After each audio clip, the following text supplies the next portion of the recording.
Olá, boa noite. Quero saudar a todos então com a graça e a paz do nosso Senhor Jesus Cristo, o Salvador dos eleitos. E a você também que tem nos acompanhado, seja muito bem-vindo. É aqui que nós compartilhamos a nossa revisão do sermão do domingo anterior.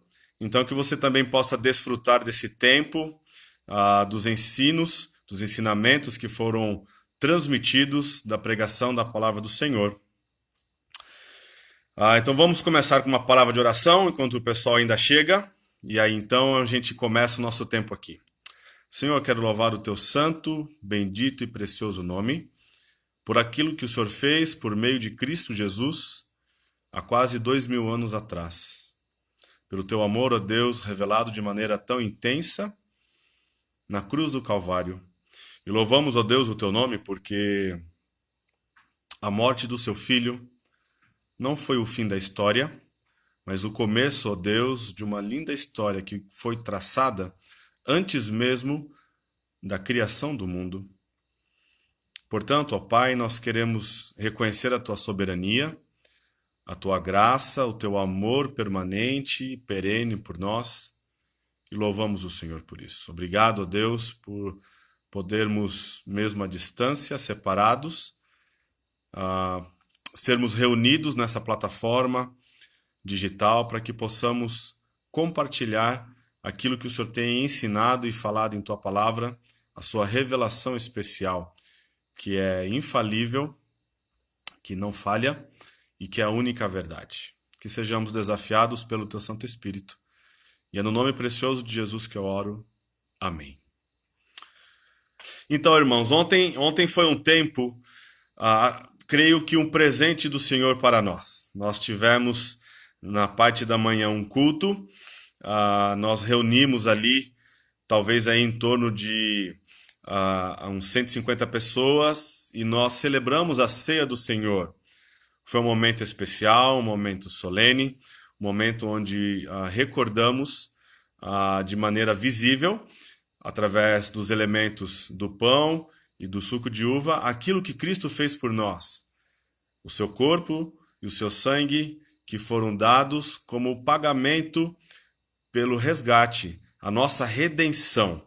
E à noite também tivemos esse tempo celebrando, então foi um dia muito especial. Louvamos o Senhor por isso, tinha uma galera super animada, né, com a possibilidade de termos uma reunião pelas manhãs de domingo presencial, então também é motivo de oração. Certamente após a live aqui nós teremos um tempo de oração e vamos, como igreja, nos dirigirmos ao Senhor pedindo sabedoria para como lidarmos com estas questões, não é? Nós temos a atenção da EBD, que também é um nosso valor, né? O ensino que nós damos, 2 horas de estudo da palavra, e também a pregação da mensagem do Senhor. Então nós temos algumas decisões a serem tomadas e também se torna um motivo de oração. Ontem, então, nós iniciamos uma pequena série no livro da Epístola de Judas.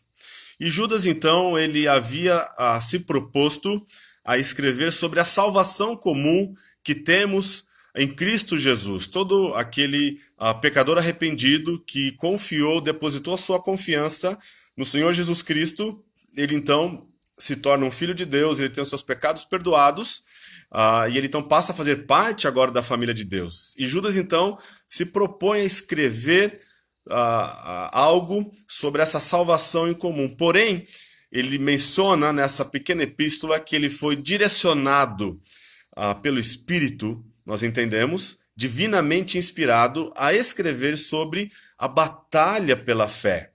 Então, o que estava acontecendo? Provavelmente a igreja não estava mais passando por perseguições. Quando nós experimentamos algum tipo de aflição, a nossa tendência é nos aproximarmos do Senhor, né? Buscarmos mais a presença do Senhor, entendermos aquele momento que nós estamos vivendo, algum tipo de consolo, de conforto. E a igreja então abaixou a sua guarda. E nesse momento então, falsos mestres se infiltraram na igreja, disseminando um falso ensino. E Judas então escreve para alertar e exortar aqueles que que vão receber a sua carta a batalhar pela fé que uma vez por todas foi entregue aos santos.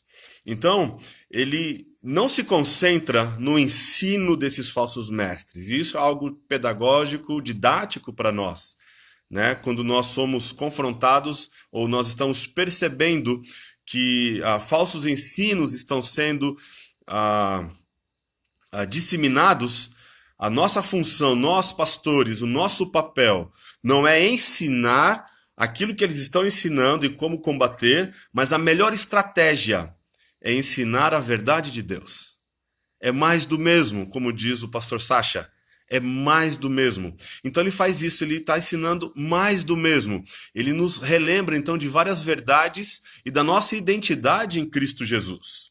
Então a ideia principal foi que os cristãos devem defender e obedecer a fé centrada em Cristo, que foi transmitida por meio da verdadeira igreja. Devemos então batalhar pela fé por quem somos e temos em Cristo Jesus. Então Judas começa uma saudação, e essa saudação, ela não é acidental. Ele não solta a palavra sem nenhuma intenção. Há uma intencionalidade por trás, e ele quer nos lembrar de quem nós somos em Cristo Jesus. Então ele diz, né, Judas, servo do Senhor Jesus Cristo, aqueles que são chamados, amados, guardados em Deus Pai. Então está nos lembrando da nossa identidade, quem somos. Nós somos então comprados. Se você é um pecador arrependido, depositou a sua fé no Senhor Jesus Cristo, você foi comprado. A palavra servo ali é escravo. Então, a primeira coisa, nós éramos escravos do pecado. E um dia, então, o Senhor Jesus Cristo, em sua graça soberana, decidiu, por sua livre vontade, pagar o preço do resgate. Ele pagou o preço do pecado. E o preço que ele pagou foi o sangue, o seu precioso sangue derramado. E esse sangue, então, nos comprou. Então agora não somos mais escravos do pecado, mas somos escravos de um Senhor amável, bondoso, gracioso, que é o Senhor Jesus Cristo. Então ele está nos lembrando da nossa identidade. Nós somos também chamados. E aqui não é apenas um simples convite, mas somos chamados daquele chamado eletivo e irresistível. E nós demos o exemplo de quando Jesus ele chama os seus discípulos, quando ele passa e chama Levi, né, que é aquele coletor de impostos, ele olha para Levi e fala para Levi, segue-me. E Levi, então, diz o texto, deixou a coletoria e imediatamente passou a segui-lo. Nós também falamos sobre Marcos, capítulo 1, naquela passagem onde Jesus está ali no Mar da Galileia, ele vê ali Simão e André pescando, né, arrumando as redes no caso, e ele olha para ele e fala, vinde após mim, e eu vos farei pescadores de homens. E aqueles dois irmãos, diz o texto, imediatamente deixaram as redes e seguiram o Senhor. Ou seja, quando o Senhor desvenda, descortina os nossos olhos e abre o nosso entendimento por meio da ação do Espírito Santo, nós então respondemos a esse chamado colocando a nossa fé no Senhor Jesus Cristo. Não há o que fazer, não tem como nós resistirmos. Esse chamado é irresistível.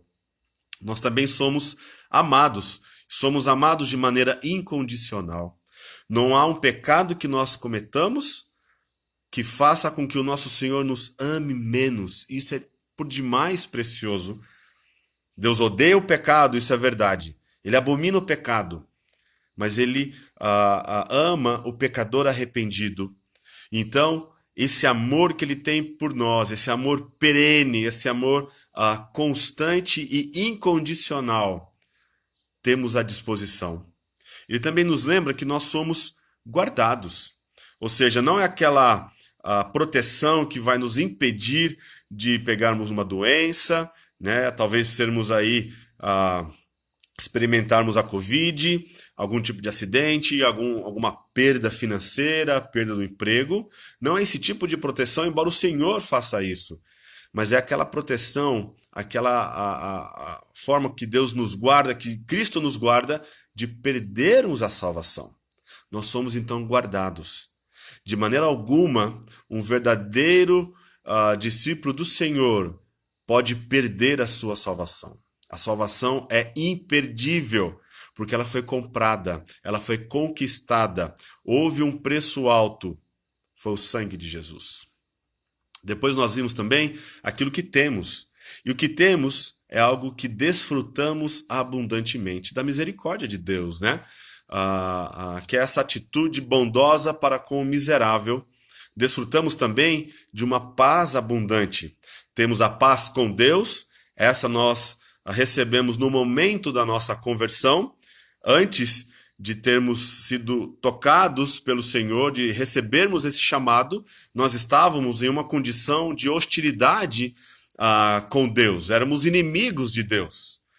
Mas, por meio de Jesus Cristo, nós fomos reconciliados, fomos reunidos. Aquela barreira da separação, aquela barreira da hostilidade, ela foi quebrada. E Cristo, então, reconciliou o homem com Deus. Então, portanto, nós temos paz com Deus. Não mais inimizade, não mais hostilidade, mas agora fomos reconciliados. Nós também desfrutamos de maneira abundante da paz de Deus, que é aquela paz que transcende as circunstâncias desfavoráveis. É aquela paz que não depende das coisas que me acontecem. O crente, portanto, ele pode desfrutar de uma paz, de uma plenitude, de um bem-estar, não importando a sua atual condição, seja ela qual for. E a Escritura é cheia de exemplos disso daí, desde Gênesis a Apocalipse, né? Nós vemos personagens que desfrutaram de paz em meio a uma circunstância adversa.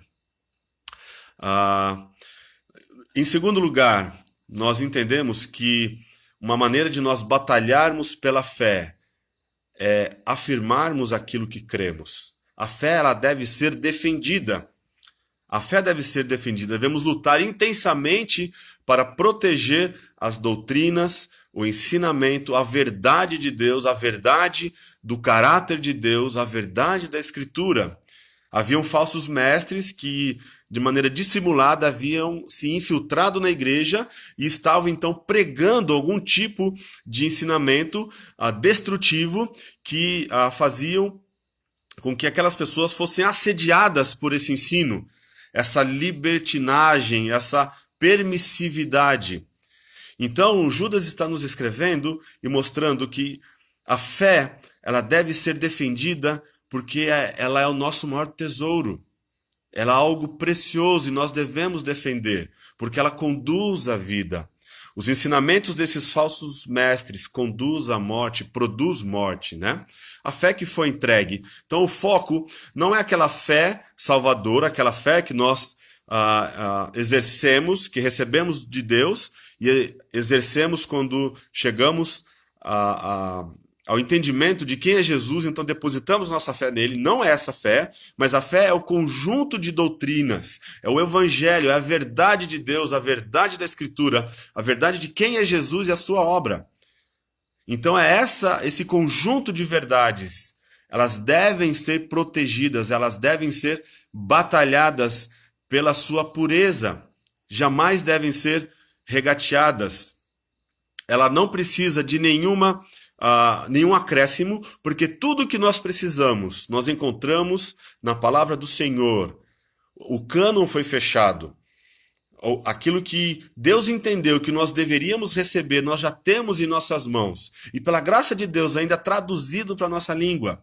Nós não necessitamos de nenhuma revelação a mais, de nenhum tipo de acréscimo à palavra de Deus. Então essa fé que já foi entregue de uma vez por todas, esse conjunto de doutrinas, elas devem ser guardadas.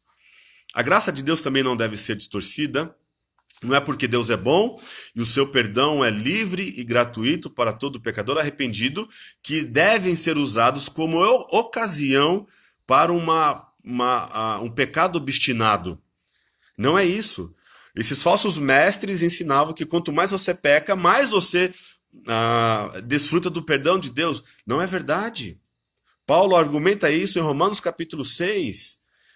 Então nós devemos, porque recebemos uma nova vida, porque fomos comprados, somos objeto do amor do Senhor, fomos chamados, somos guardados por Ele. A nossa identidade agora é forjada em quem é Jesus.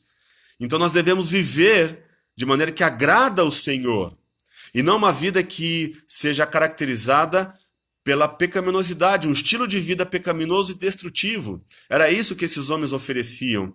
Então a graça não deve ser distorcida. E também nós afirmamos Cristo como soberano e Senhor. Lembra-se, nós somos comprados. Nós pertencemos ao Senhor Jesus. Foi pago um alto preço. Portanto, nós não pertencemos a nós mesmos, pertencemos a esse Senhor gracioso, bondoso, que nos amou e entregou a sua vida por nós. Portanto, o nosso desejo é de viver uma vida que o agrade, uma vida que reflita essa nova identidade, quem nós somos. Nós somos pessoas diferentes, porque pertencemos a um outro reino, nós pertencemos a um outro Senhor, e por isso nós refletimos esse Senhor. Os falsos mestres ensinavam que você pode viver de maneira que você quiser, você não precisa prestar contas a ninguém, não há regras, né? São antinomianos, ou seja, eles abandonam a lei, rejeitam qualquer tipo de lei. E o Senhor é o soberano. Nós também não abrimos mão disso. E em terceiro lugar, porque o juízo é certo. Então, Judas agora ele vai trazer exemplos do Antigo Testamento de pessoas, na realidade até mesmo do povo de Deus, que por conta de pecado foram mortos. Então, o primeiro exemplo que ele nos traz aqui, no verso 5, é com relação a Israel. Israel foi liberto do Egito de um líder cruel, de um líder danoso.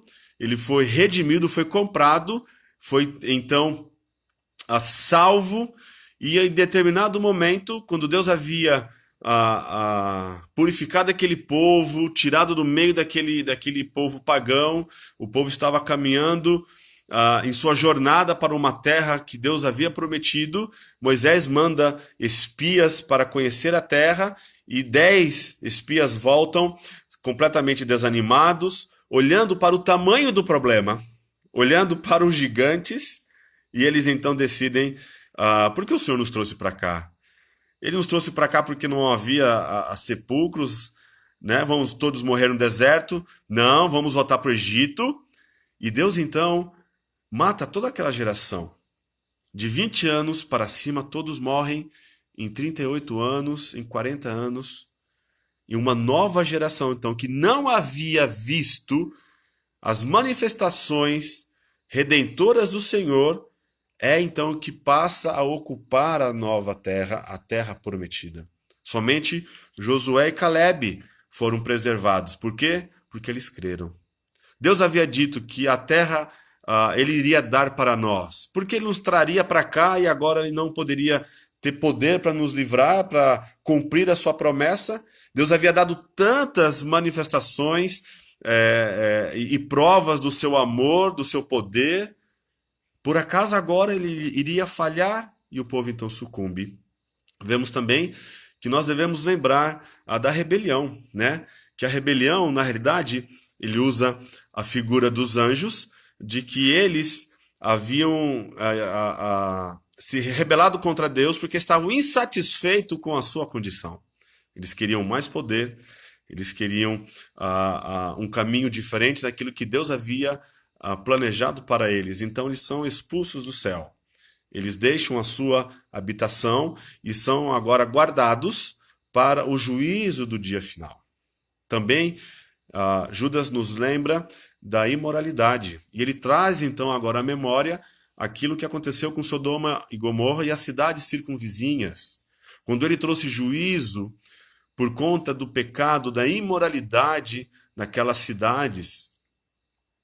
Então, veja, ele está trazendo para os seus primeiros leitores Veja como Deus lidou com essas coisas no passado e a forma como ele lidou com essas questões no passado, a incredulidade, a rebelião e a imoralidade.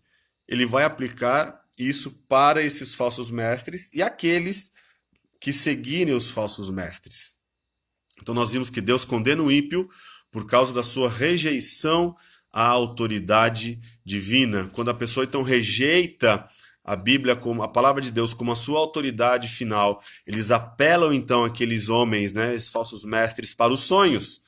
Eles não conseguem entender as escrituras, eles não se submetem à autoridade da escritura, então agora começam a trazer que eles tiveram um sonho, uma revelação, e agora aquilo que eles ensinam como revelação é uma verdade.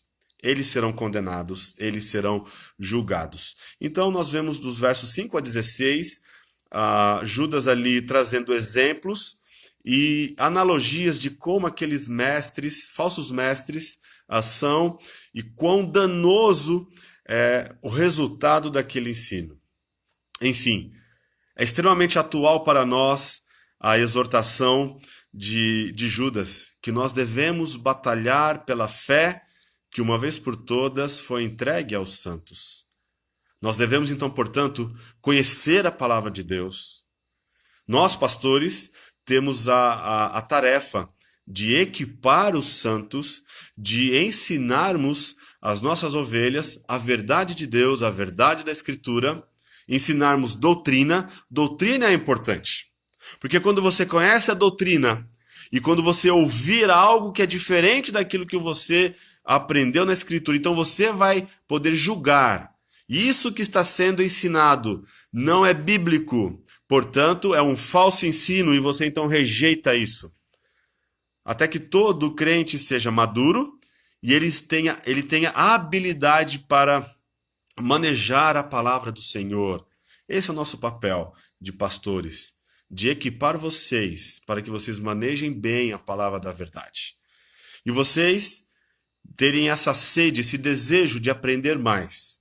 Não somente dependendo de nós pastores, mas também no seu momento, na sua hora silenciosa, no seu relacionamento pessoal com o Senhor, de você também ser ministrado pelo Senhor. É óbvio que no plano de Deus ele deixou os pastores da igreja local para que vocês sejam equipados e capacitados. Ok? Então nós terminamos a nossa primeira parte dessa pequena epístola, que é um só capítulo, com essa ênfase, que os cristãos devem defender e obedecer à fé centrada em Cristo, que foi transmitida por meio da verdadeira igreja. Amém? Que você possa ser desafiado por essa pequena carta. E eu incentivo você não vai gastar mais do que 15 minutos lendo esses 25 versículos. Leia essa carta de Judas, medite na carta de Judas, peça para que Deus possa falar ao seu coração, desvendar os seus olhos para que você possa contemplar as maravilhas da lei dele. E assim sermos encontrados, aprovados pelo nosso Senhor. Amém? Deus abençoe, um bom feriado, fim de feriado para vocês. E logo mais irei postar aqui o link para termos um tempo de oração breve. E como igreja nós orarmos e clamarmos e pedirmos para o Senhor que nos dê sabedoria e entendimento em como nós devemos tomar decisões para que a igreja de Cristo continue progredindo, crescendo no conhecimento de Cristo Jesus. Amém? Deus abençoe vocês e nos vemos logo mais. Um grande abraço.